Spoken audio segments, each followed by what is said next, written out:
to Saturday at my job. Couldn't get him a computer this morning. I said, Lord, what's going on? But I know God has got a word. Oh, yes.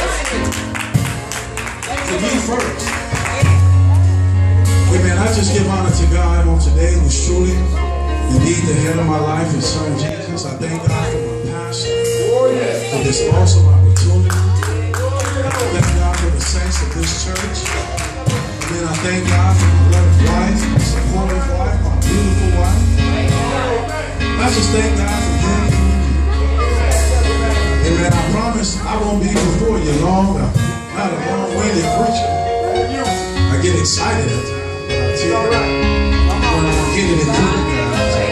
Amen. If you could, standing all over the building, I want to draw your attention to Daniel. All right, guys.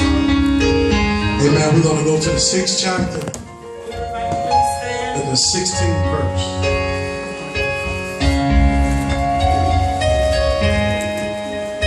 Amen. And I'll be reading verses 16 through 20, and I'll be reading from the New International Version.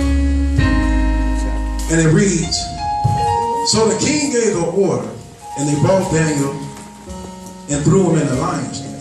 All right. The king said to Daniel, may your God whom you serve continually rescue.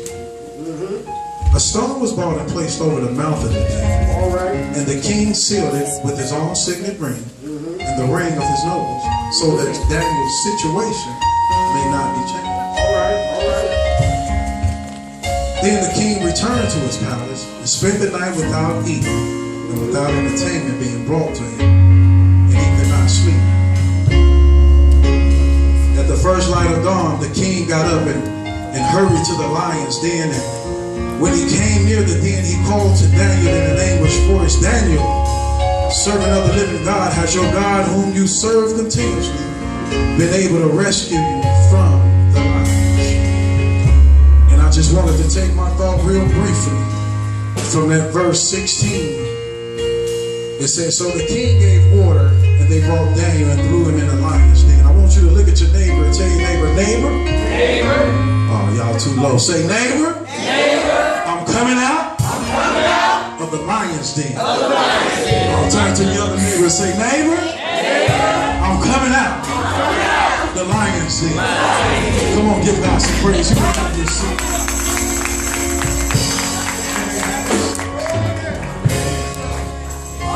Y'all bear with me. Bear with me. Bear with me. I'm in the Holy Ghost imagination, but I'm making sure I stay lined up with the word. Amen. And we all heard the story of Daniel in the lion's den. And some of us as children and even adults may have seen the cartoon. All right. And I'm sure that all the Bible scholars know that the book of Daniel is an account of activities and visions of Daniel, a noble Jew exiled in Babylon. All right. All right.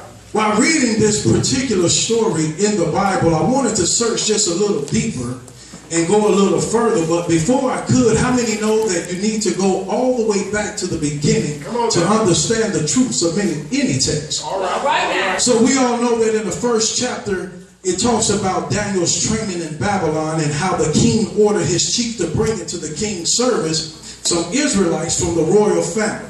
Now, he wanted 4 men without any physical defect. All right.